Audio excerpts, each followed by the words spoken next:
Вот, выключили электричество. Нахожусь в Карелии. С электричеством иногда бывают проблемы. Вот хорошо есть камин от компании Талькорос. Затопил его. Прошло уже тут, наверное, минут 30-40. Есть духовка, на что хочу обратить внимание. Хорошо догадался растопить камин.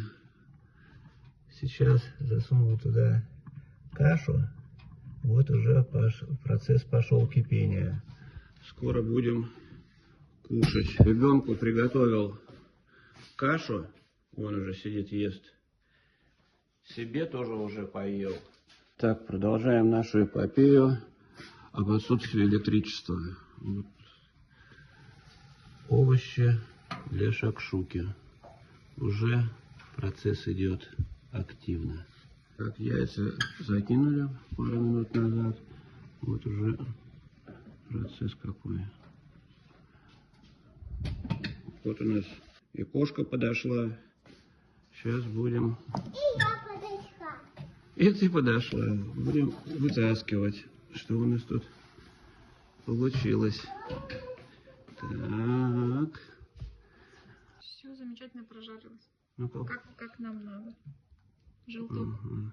Жидкий белок. Полностью сделался. Лучше, наверное, чем даже в ресторане. Шакшука была вкусная, вот решили сделать кофеек.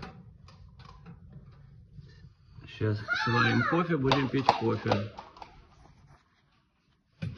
Вот у нас...